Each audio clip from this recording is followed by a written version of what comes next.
So today our talk is on cause and effect, and we are continuing on our quest journey that the Jafala started under the quest.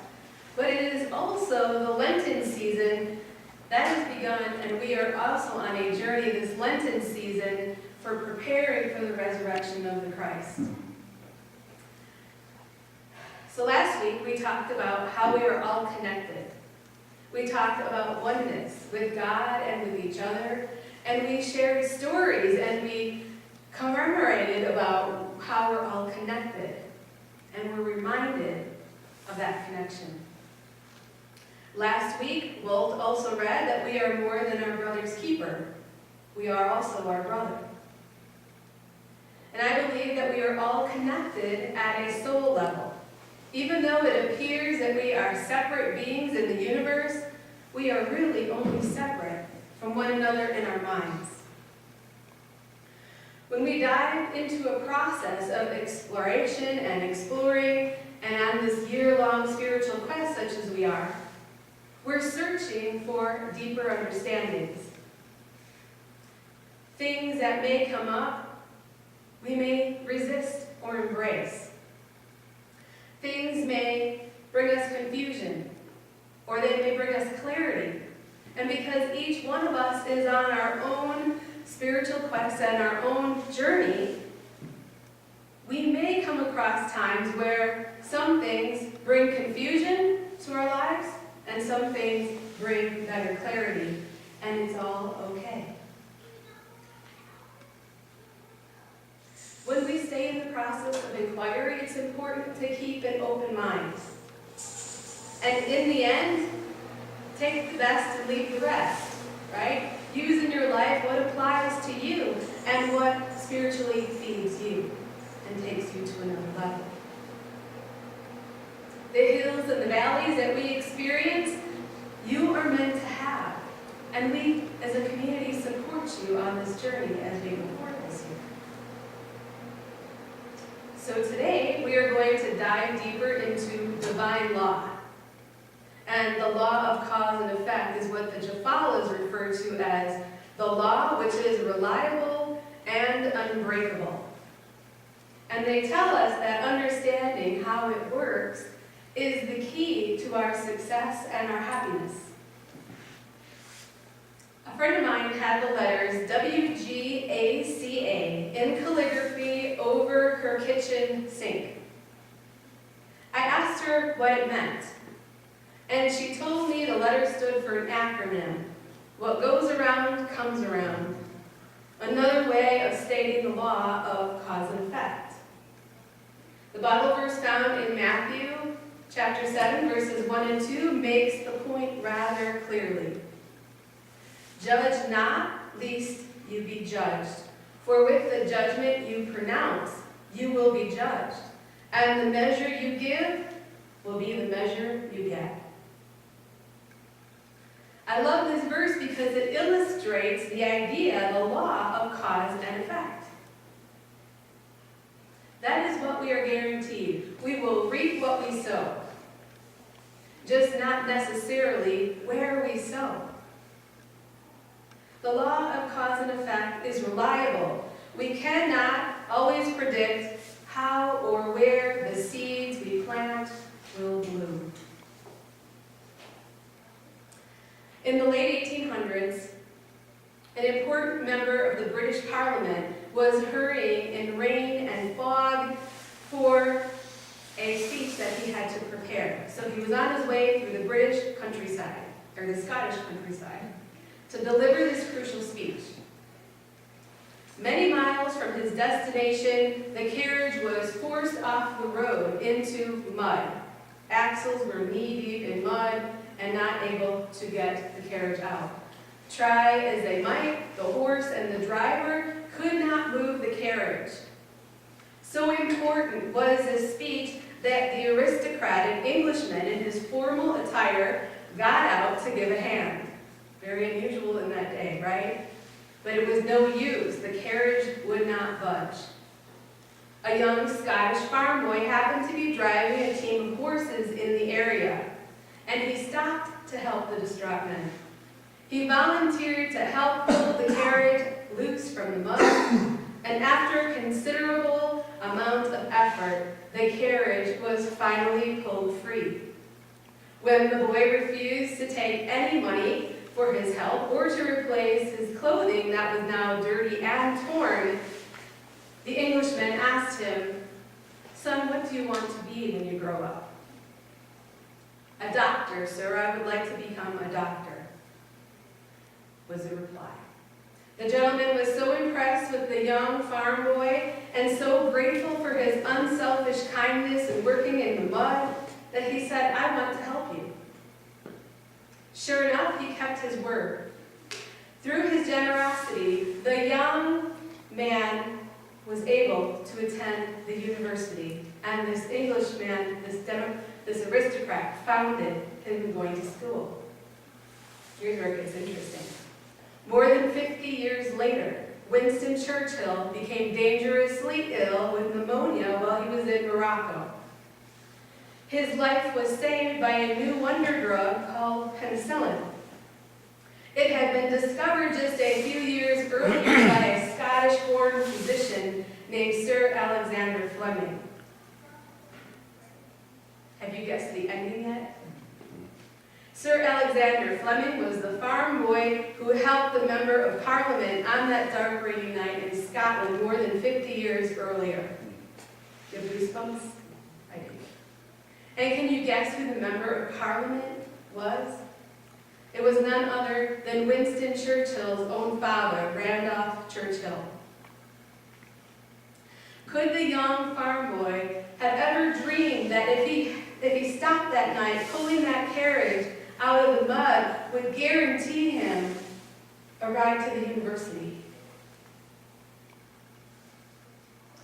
Could the elder Churchill have ever guessed that an act of kindness on his part would put into action a set of circumstances that 50 years later would save his own son's life?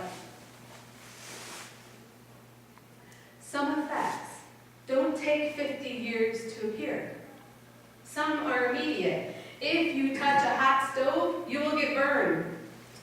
If you give someone a smile, more than likely they will smile back. And some effects happen overnight. Mildred was known as the church gossip. And she was also the self-appointed authority on the church's morals. She kept sticking her nose in other people's business, and while everyone was unappreciative of her creative reporting about them, many feared her enough to maintain their silence.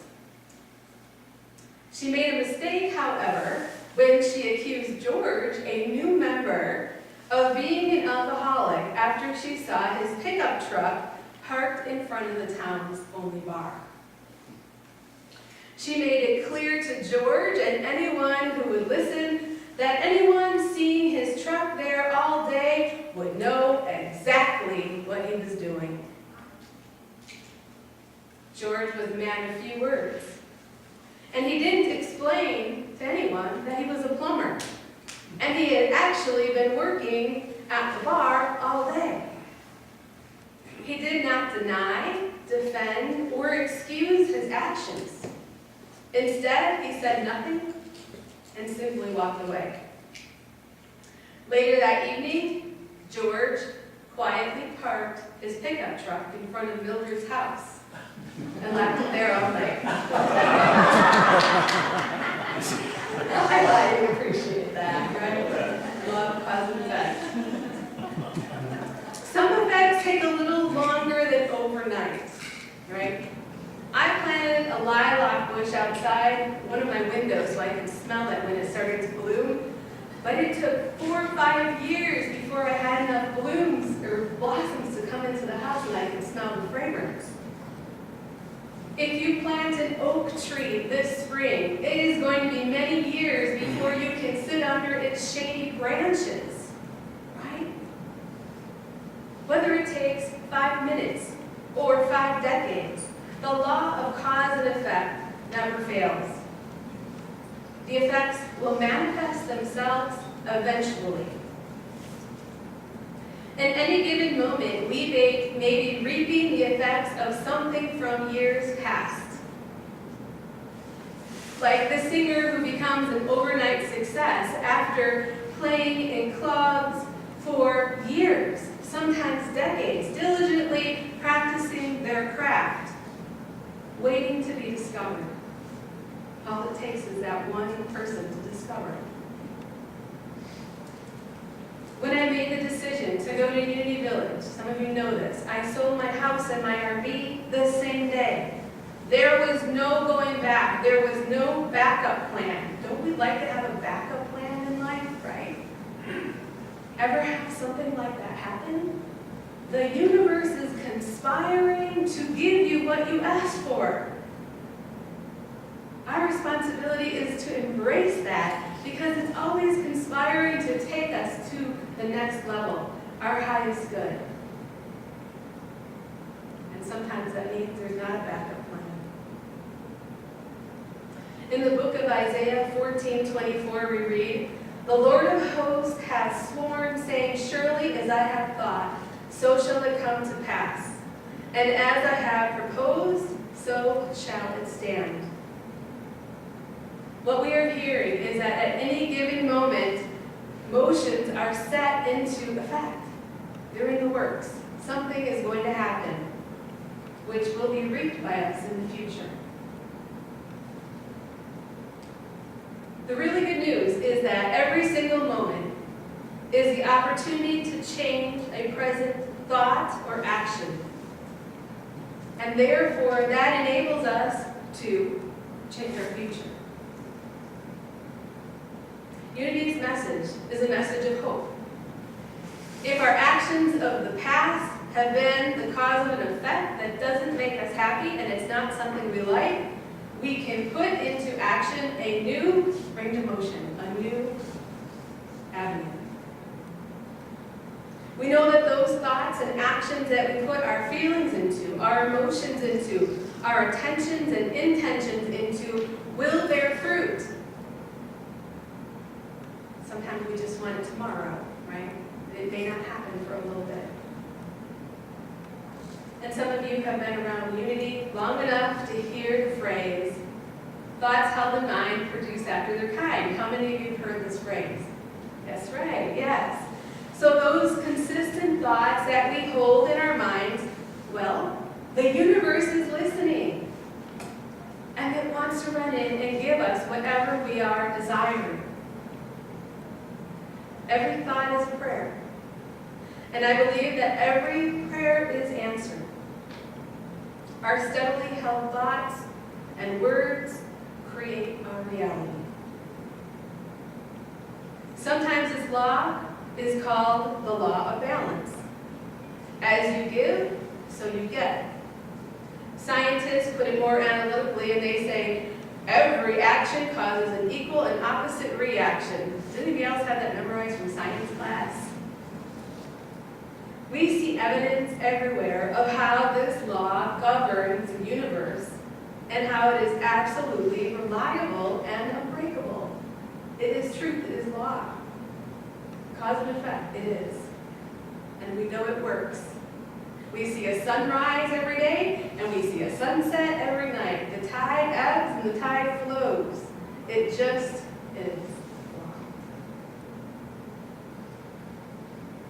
But coming to truly understand this is our challenge, right? In order to succeed, we have to understand this law. We don't always reap where we sow, but we will always reap what we sow. Years ago, my family had a garden, and my grandma would come over from spring until fall every year to see what was coming up. Is the rhubarb coming up? Are the raspberries ready yet? Snap peas, lettuce, cucumbers, right? She wanted to be in the know. And then we would start the canning, right? Canning the tomato juice and pickles and making jam. This probably sounds familiar. I'm in South Dakota. You all do the same thing, right? Yeah. And we would always get what we planted where we planted it. Except for zucchini. It came up wherever it wanted.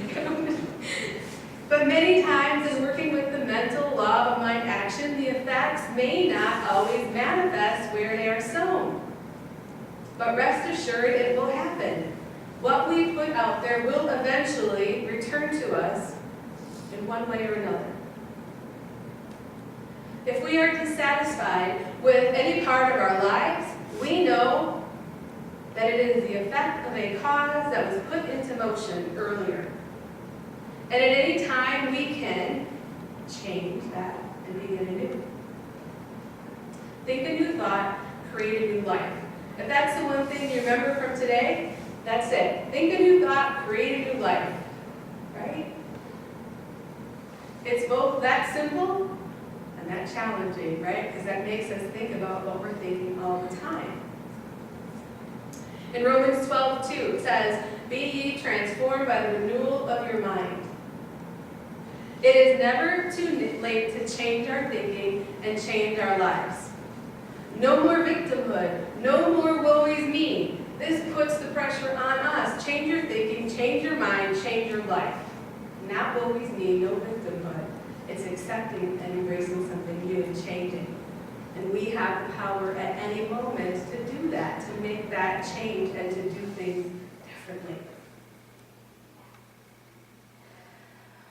We cannot change the law of mind action, but we can use it to change our lives. We can decide to think thoughts of forgiveness towards others and ourselves. In any moment, we can put a new cause into motion. In any moment, we can change our lives. Deborah St. Clair said something that is true. Your life is pliable clay, sculpted by the thoughts you create. Sculpt something beautiful. She is right. We know that we are blessed with the absolute freedom to co-create the life we want, the life we desire, a life filled with abundance, prosperity, love, joy, peace. God is just waiting for us to believe that and for us to accept that. So I'm going to invite you as we go into this week to remember that unity is practical Christianity. So how do we apply what we've learned today? Every now moment is an opportunity, planting seeds that will bloom at a later time. I invite you to remember that our lives are like pliable clay, sculpted by our thoughts. So we can sculpt something beautiful by consciously choosing our words, our thoughts, and paying attention to our actions. Next week, we will be talking about heaven and hell. And Unity has a unique perspective on this topic. Do you know that? Well, please plan to join us if you're unfamiliar with it. We'll have this conversation next week, heaven and hell, and until then, God loves you, and so do I, and the children are ready to come back and share what they've done today.